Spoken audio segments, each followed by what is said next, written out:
The following is a production of cprundown.com. The views and opinions expressed by the hosts of this podcast are those of the individual and not of any affiliated companies.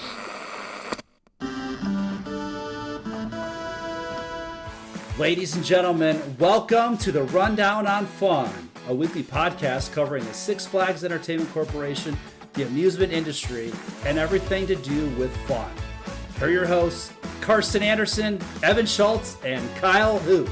Welcome to the Rundown on Fun, your weekly podcast. Well, semi-weekly. Monthly?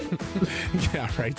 Semi-weekly. Your podcast for all of your Cedar Point and Six Flags news. I'm going to keep that in there because I don't care. It's your once in and every once in a while. Yeah, right. So welcome back to the podcast. Unfortunately, Kyle can't be with us tonight. He's kind of busy and stuff and everything, and we're trying to throw together something. The next podcast we'll actually be able to talk about some things because the next there's a No Coaster Con that goes off in Chicago every year that Ace holds, and so hopefully we'll be getting some new like announcements and things like that from usually like Cedar Point, Great America, maybe Holiday World. A lot of the Midwestern parks go to that, and normally Tony Clark goes to that too, unless it's like a crazy freak snowstorm and he can't really make it and stuff and everything like that. Which they talk about stuff, and that's always fun. Yeah, so I mean, it'll be really, really nice to to hear. I'm sure, winter chill out is going to be a thing because that's normally like unless something changes, the should be getting an announcement here pretty soon. Hopefully there's some kind of announcement, or maybe we won't hear that from an announcement until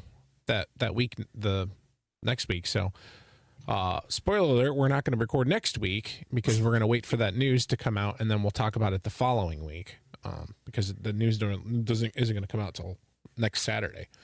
But anyway, speaking of news, Evan, we're just going to try to throw some new stuff together to welcome everybody to the 2026. We don't have to say next year. We can say this year. We're recording on a Thursday night behind the curtain.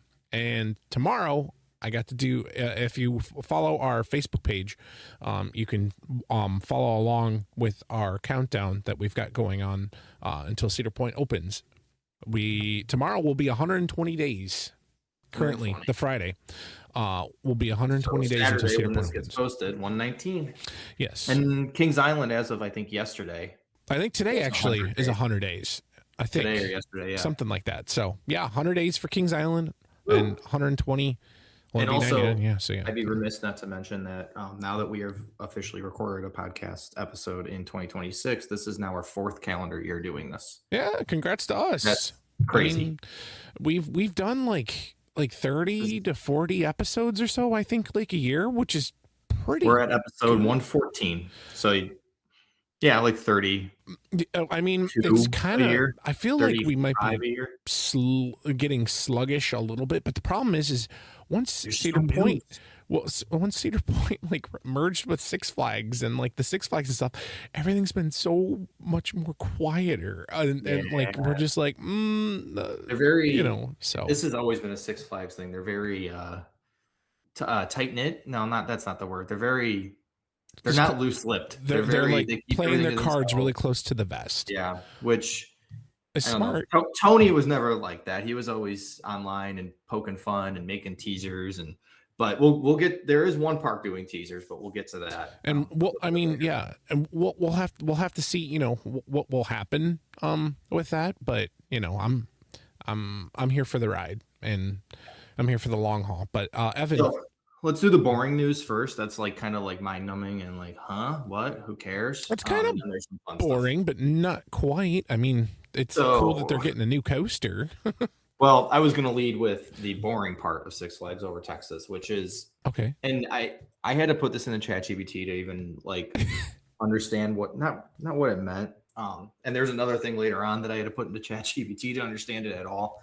But so Six Flags Over Texas, I guess they aren't completely owned by Six Flags. They're partially owned by Six Flags and operated fully by Six Flags, but only partially owned. And I guess sometime this week there was they had to come. Six Flags Entertainment Corporation had to come to a decision that said basically, are you guys going to buy the rest of it, or are we going to keep rolling as is? There was something in like the contract with whoever that said, hey, this is this date in 2026, you got to make a decision. And Six Flags said, no, we're going to keep going as is. So I'm going to read a little bit from what I put into ChatGPT just because I didn't really understand a lot. So I feel like I can't really explain it very well. So, current ownership structure, Six Flags Over Texas is not fully owned by Six Flags. Instead, the park is owned through a partnership structure. The park is owned by Texas Flags Ltd., a limited partnership that holds the controlling interest. Historically, this entity stems from their original park investors and is headed by Dallas businessman Jack Knox. Six Flags Entertainment owns a majority share, just over half of that partnership, but not 100%. Six Flags manages and operates the park, but as of early January 26th, Six Flags has decided not to exercise the option to take full ownership. So basically, that means nothing going forward. It just means that it's more just behind the scenes background stuff. But basically, Six Flags Over Texas is still kind of sort of half its own thing and doing its thing. It doesn't mean they're going to close or anything. It just means it's actually going to stay more business as usual than it's been. I kind of think other parks might be. I kind of wonder, since, John Riley, the new CEO, took over from Richard Zimmerman. I'm kind of wondering if maybe he had a play in that and was like, hey guys, let's maybe not buy it out just yet. We can do that maybe in the, obviously in the future. Yeah, let him maybe he want to get his feet underneath him a little bit. But also, I mean, that's a lot of money that they're going to have to come up with. And so if they're wanting to do all these coaster projects and all this other things like that, that's just kind of money that's just like, again, we talked about it on the podcast. That's not a sexy project. That's like doing a bathroom. And it's like, cool, you guys bought Six Flags Over Texas. Awesome. But the rest of Six Flags Over Texas. Right. But you bought out. I think you bought out those years ago. So. They did. I think last year actually, Six Flags Over Georgia got bought like 100%. They did buy it. So it's like, and like maybe nothing's changed really. It's just kind of there, and okay, now they have full ownership. We'll see. Right. Yeah. So I mean, I'm not pressed about it. I'm really not. I'm actually kind of happy that they didn't do something like that, because it's like, okay, cool.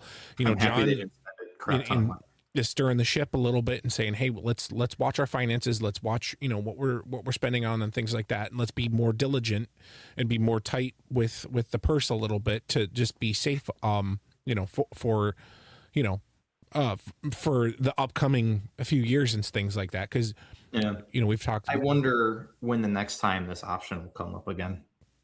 But I don't know. I don't know if it can come up every year or if it has to come up like every 5 years. I mean, I don't know, but yeah, I think right now it's nice to, obviously they're not going to get rid of the park. They're building a brand new Giga dive coaster that, So the fun bit of news from over Texas is, and I feel like we've led with Tormenta like many times, which is kind of funny considering neither of us have been to Six Flags Over Texas, much less Texas at all. Mm-hmm.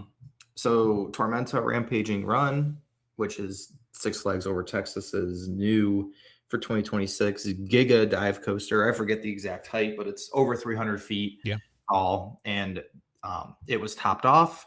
The whole lift, hill, turn, and drop are done, and they're starting to build the 218 foot tall first inversion.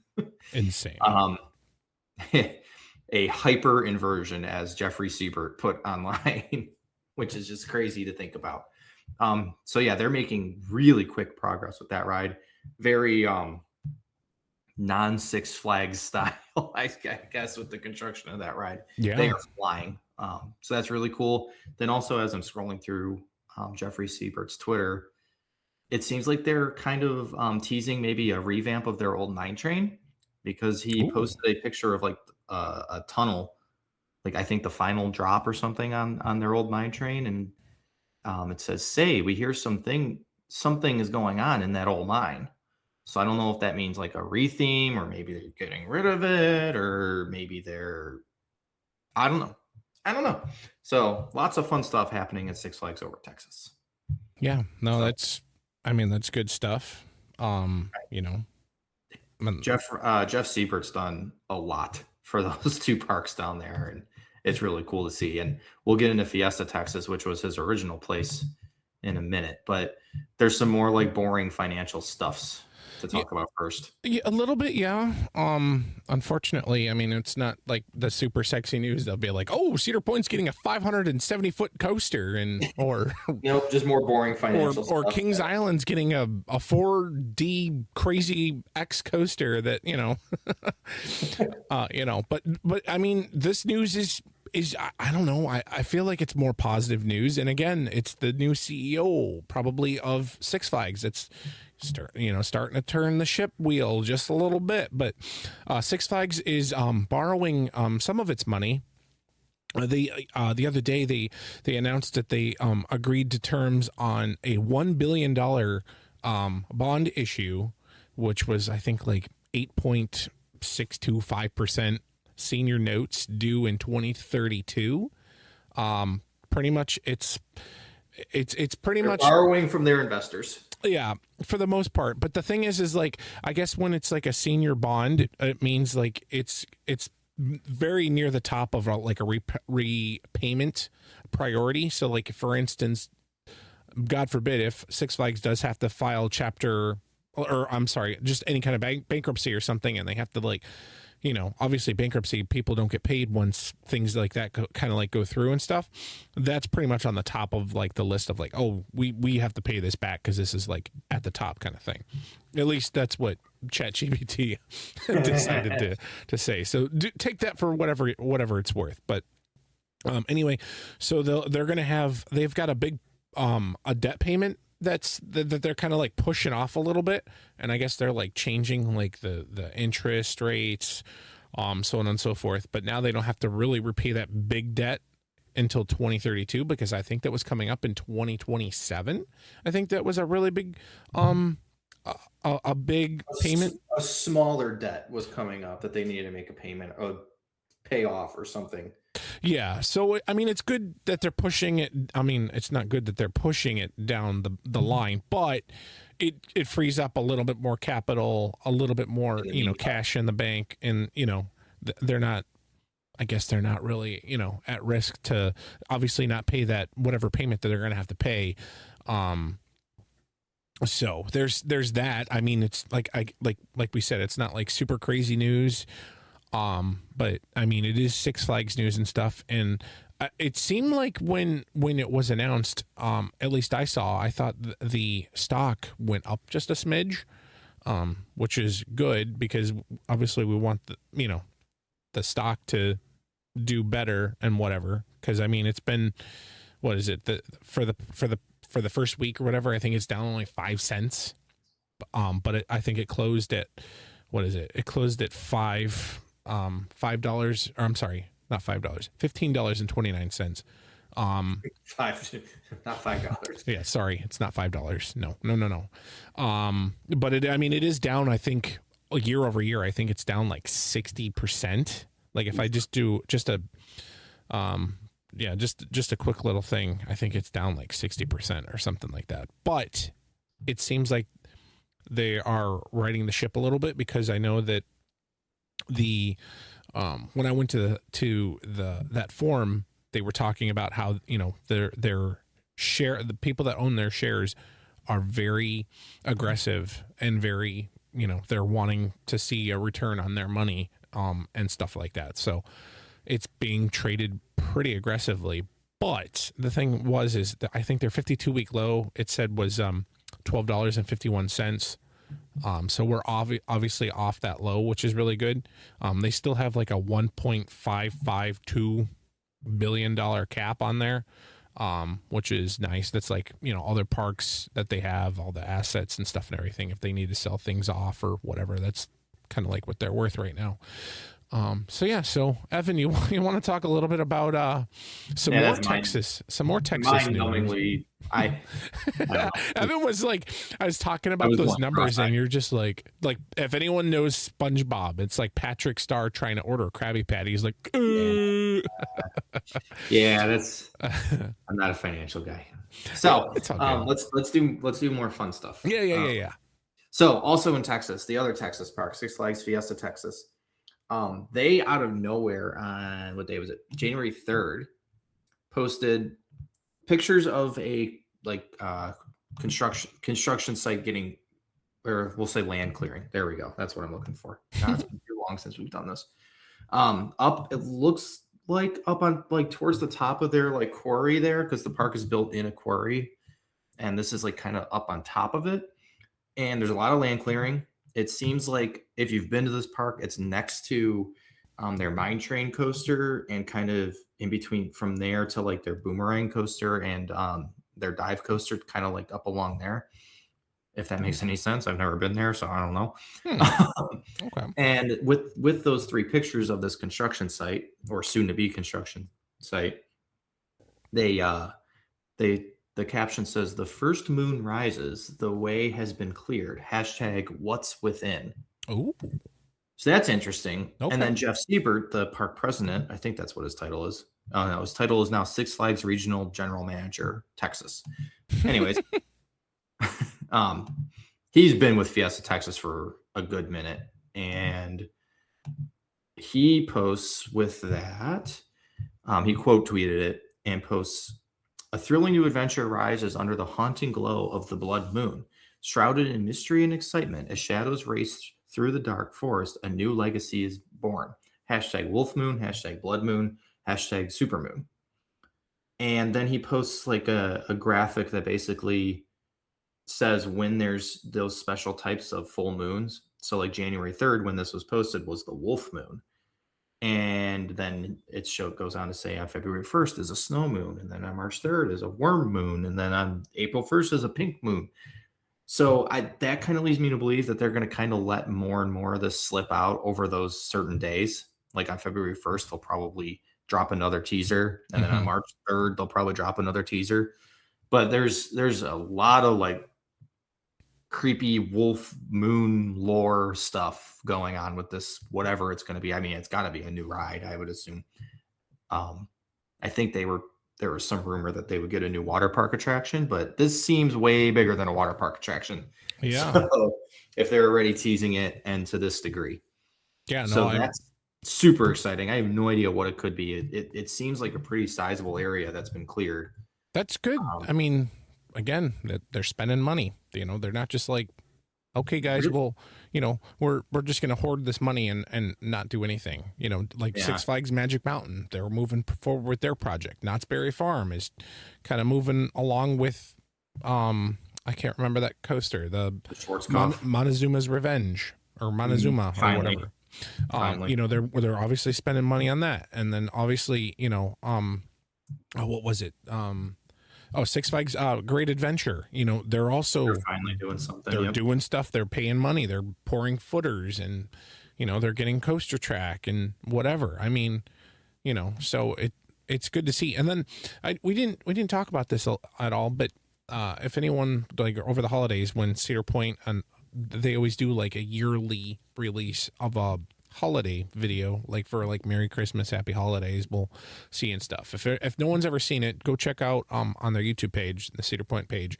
Go take a peek, and you can see really cool. I think it's really cool to see like the behind the scenes kind of, they show like what the park looks like, you know, in video form and stuff, and people are singing Christmas song and stuff and everything. But anyway, they did have 2026 plans. They do tease every year. They have like, they obviously don't let you see anything, but supposedly someone, I don't remember who, I can't remember where I read it, but supposedly there was a nod to Jack Ultridge Theater, which is up front by Raptor, and they were like, maybe the theater's going to possibly get like a kind of like a lift or something, a facelift. I don't know. When I was in there with one of the shows, I think last year or something, it just kind of felt like the lighting and stuff and everything was really nice and redone and stuff. But the seating is just, you're like, dude, this kind of feels like the 80s. Maybe they're going to do like a new, I don't know, maybe a theater upgrade or something, or, you know, some newer technology in that theater or whatever, or maybe just a little bit of a facelift or something. I mean, I wouldn't be opposed of something like that, but if they're going to do something like that, obviously, you know, there's going to be a lot of money that they're going to be putting in, that stuff's not cheap. So something to look out forward to. And then obviously something to look forward to as well is Cedar Point obviously does, and also Dorney does too for the past few years. They do a winter chill out event. Those tickets go so fast, so fast. And it's normally in the end of February. Last year was actually on my birthday, which is really cool. Being in the park on my birthday, can't really say I get that a whole lot since I have a February birthday. But the winter chill out is like a behind the scenes of like, you can see like, the maintenance that they do in the park. You can see the landscaping that they come up with and the flowers and map that stuff out. And you can also, find out kind of like what's new and pictures of like things like, rendering art. Like Jack Aldrich theaters getting facelifts. Yeah. So there's stuff that you can check out and see. And if you like laundry, you can go check out the laundry room. Like, I think we've done that a few times and stuff. And Evan would know, and he missed out last year, but you can be like the first to buy the buttons. And the retail and stuff, and you can be like that's the big thing at Winter Chill Out is all the special merch. You can, I was just say that they normally have like new limited edition merch that's like not for sale until like obviously when Cedar Point opens for the season in May, so you can be the first to have it, and it's obviously really cool to see.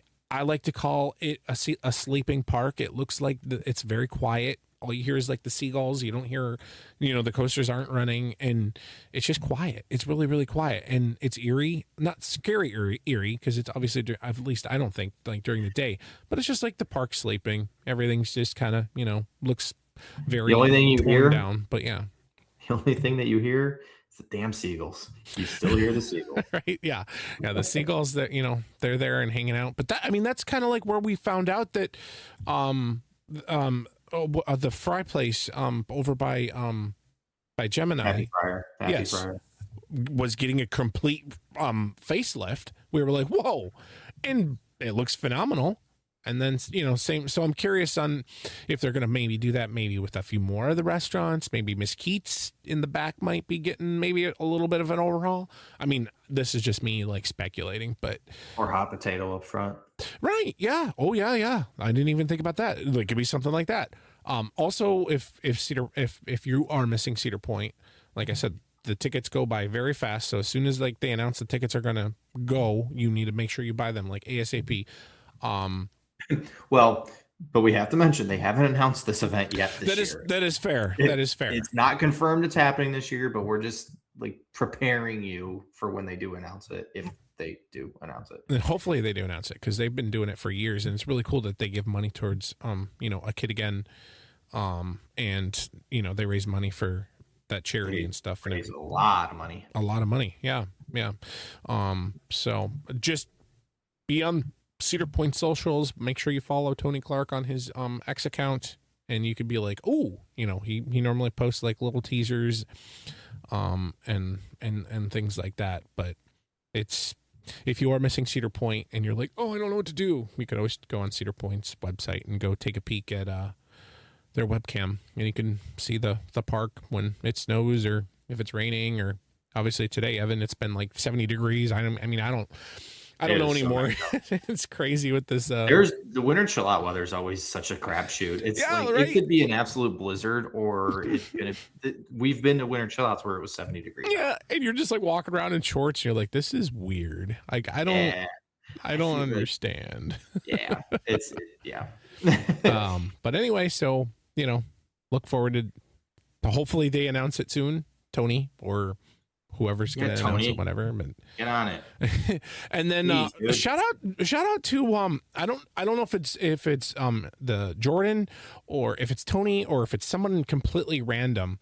But shout out to, if anyone's followed Cedar Point's Facebook page. They've been doing the 12 days of Guestmas. So like it was right after Christmas. They were having 12 days of Christmas, but like Guestmas. They were reading guest letters like maybe like for like 30 seconds to a minute or so, and they were kind of talking about like people's visits and stuff and how much fun they had, and how much they enjoyed the park, or how somebody made their day by like just being nice and doing something small, or making their children smile or something if they were like having a bad day. Or Yeah, I thought that was nice. it was a nice little warm touch, and I really liked it. But Evan, you got some news over there for the Six Flags, right? Yeah, this is the last thing we're going to talk about. And I mean, if you haven't heard of this place yet, well, shame on you. You've obviously been under a rock. But my first question is does my Six Flags no, it doesn't. So no. yeah. So Six Flags kind of opened a new theme park in Saudi Arabia, of all countries. Yeah. Take that for what it's worth. I won't be going there, but that's okay. So it's actually just the Kingdom of Saudi Arabia built this theme park, and Six Flags has the naming rights. That's really all it is. I think Six they're Flags, also running it too. Like they're kind of like they're helping them. run it. Right. Like they're obviously there's no major theme parks in Saudi Arabia. They don't know really what they're doing with an Intamin roller coaster.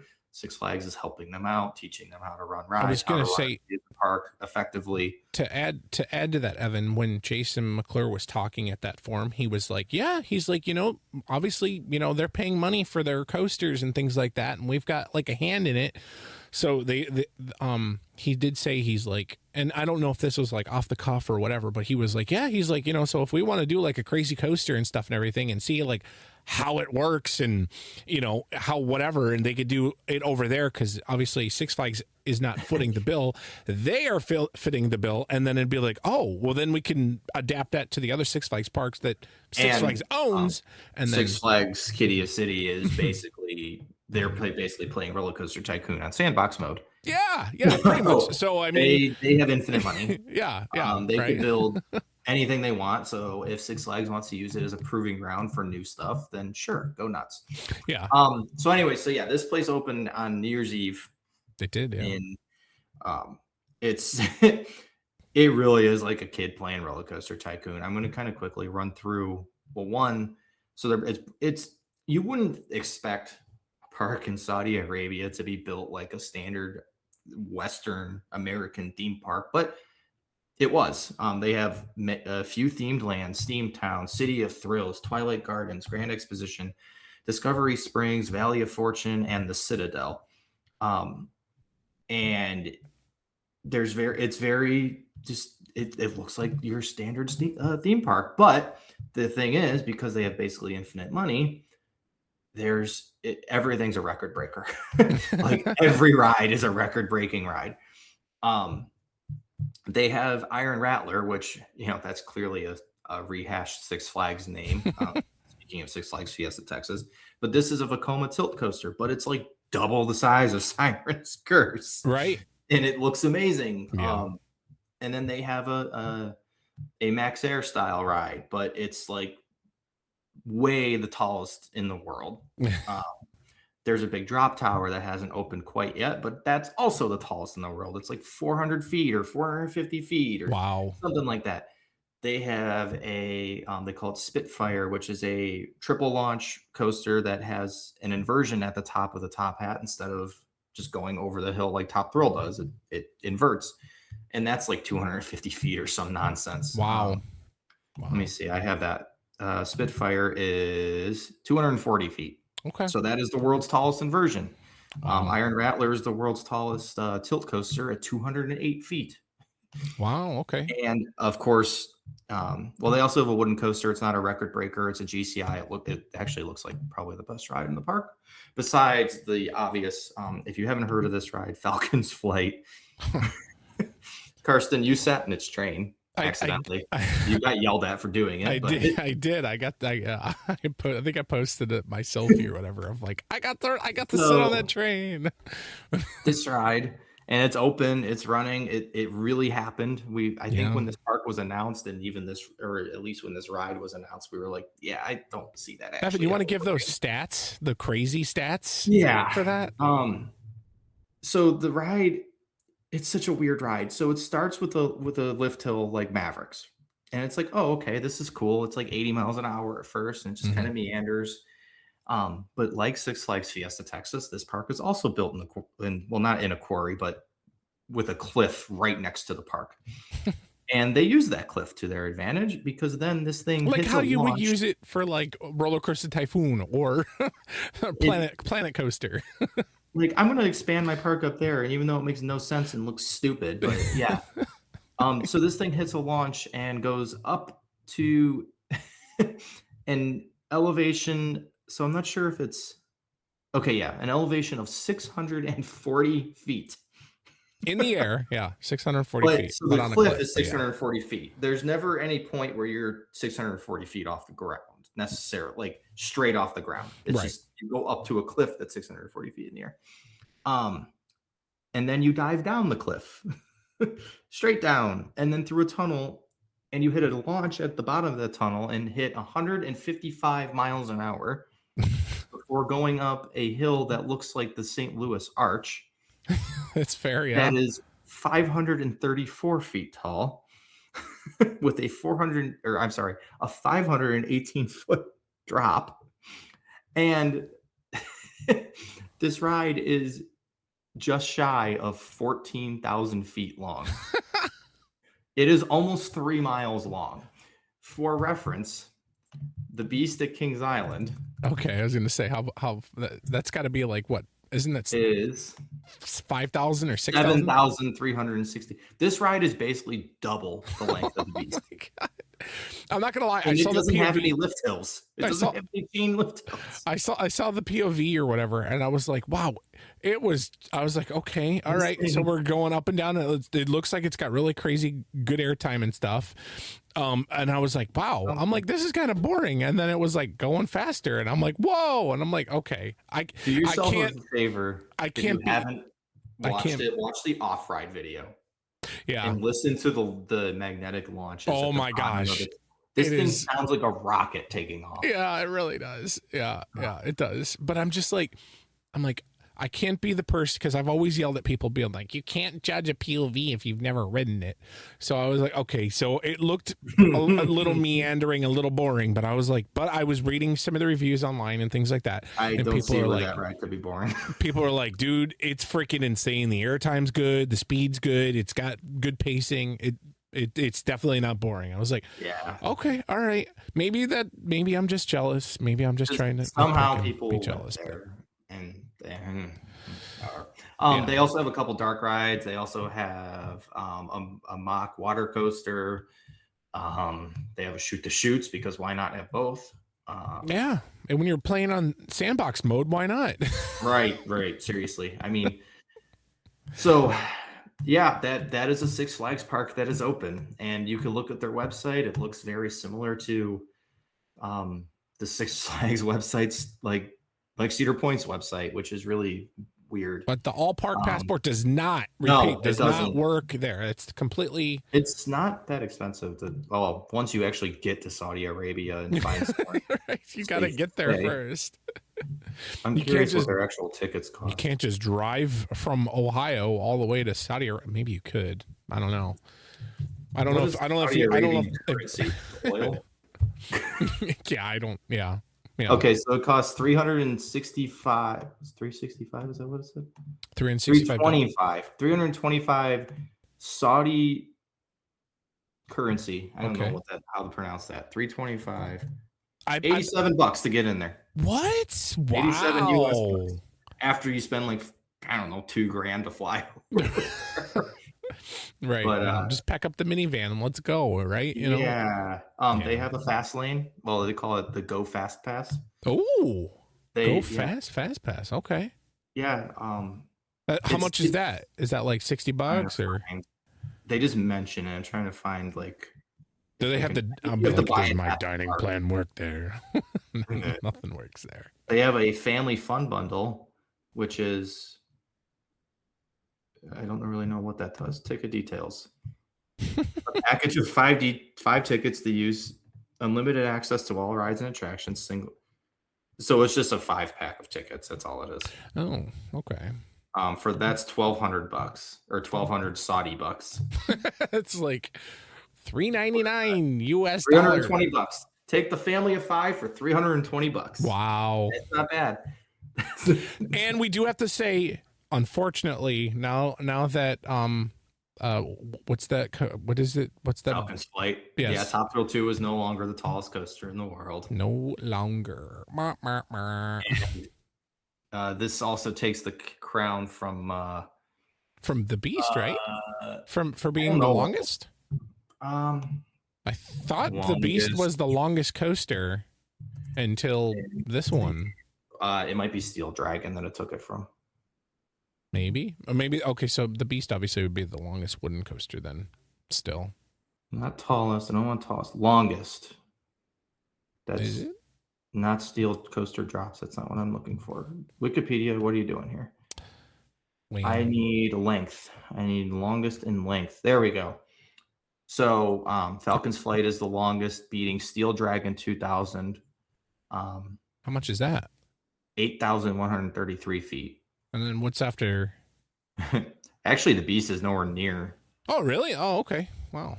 Oh, wait, no, this is Steel Coasters. It's not both. The Beast is the third longest coaster in the world now, behind Steel Dragon and Falcon's Wow, Flight. that's just cool. In front of Formula Rossa at Ferrari World Abu Dhabi, which is what Falcon's Flight beat the speed record, took the speed record from. Because that was what, 100 and was it 120? I thought that was like 128. Formula Rossa is 149 miles an hour. Oh, and it goes 150?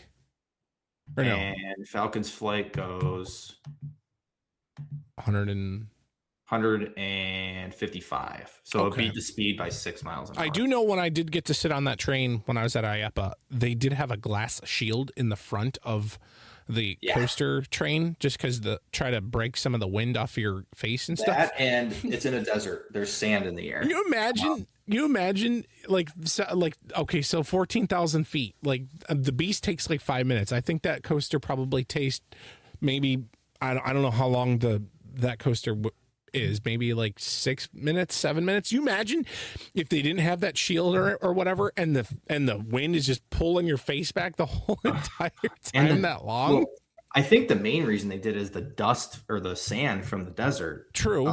Which is why this park opens at 4:00 every night. They're open 4 to midnight every night. Oh, I'm not gonna. I've seen some pictures of it, like what it looks like at night. Looks really nice. Yeah. My problems with Saudi Arabia aside, just looking at this park in a nutshell, in a glass case, this park is beautiful. It's like amazing. It's like Epic Universe, but it's the Epic Universe of the rest of the world. But yeah. Unfortunately, it's in a part of the world that maybe not. Yeah. So we'll have to watch from afar, but from a coaster standpoint, it's cool to see a ride like Falcon's Flight be built, open, and be successful. Yeah, it is nice to see. It's competition, so maybe one of the parks, or maybe not maybe the United States, but maybe one of the parks in a different country is like, what, we're going to take that back, and then the coaster wars begin again. You never know. Did you see when they their grand opening ceremony, they sent Falcon's Flight around the track, and they had like fireworks going off all over the place, like on the track? Oh, that's cool. It's insane. Yeah. I'm watching. So the full ride experience from start to finish is 3 minutes, which doesn't seem like. I mean, that's a long ride, right? That is long, especially not having a lift hill. But when you don't have a chain lift hill, it's 3 minutes of nonstop, like 80 miles an hour. Can you imagine if we didn't have if we didn't have the magnet technology that we have, and literally that had to be a chain lift or a cable, like you'd be like, well, be going up for like 4 minutes, just like what in the world, I mean, technology. The big drop is only halfway through the ride.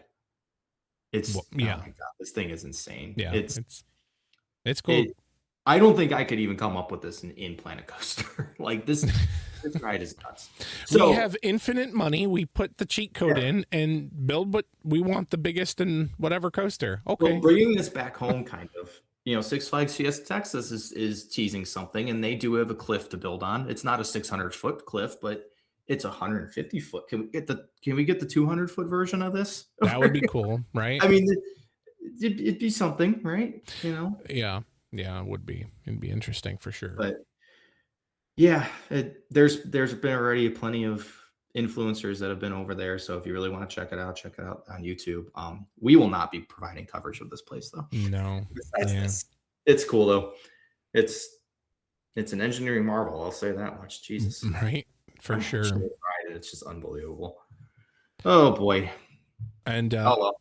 and obviously from in the beginning, you know, we're not going to have a podcast next week because there's not a whole lot of news to talk about unless there's like crazy news that comes out. We'll be skipping next week, and then the following week we'll come back and talk about what happens in No Coaster and give you hopefully some information. And then like after that, we'll talk to you after Winter Chill Out. Yeah, hopefully that happens. Winter Chill Out gets announced and it's like, hey, or maybe tickets will already be, you know, already on sale and stuff, whatever, and or already sold out by the time we talk to you or something like that. But it is unfortunately it's that time. I know this episode was a lot shorter than our previous episodes. I think we fleshed it out. We tried to put something together. It's better than going on a 4-week hiatus and things like that. But Evan, you want to close this out, and then I will finish us off, sir. Yeah. I don't even know how to close it out. Falcon's flight looks insane. Happy New Year once again. Thanks for sticking with us. I know it's been, God, our last episode was Santa Grinch. Yikes. Yeah, tell Cedar Point to announce some stuff so we have some stuff to talk about. Thanks. Make sure that you rate our podcast and that you follow us, and you make sure that you tell your friends all about us. Thanks, guys. Have a good day. Thanks for tuning in to the Rundown on Fun. Don't forget to follow us on social media for all the latest updates from Six Flags Entertainment. And remember, always be kind to your ride operators. See you soon.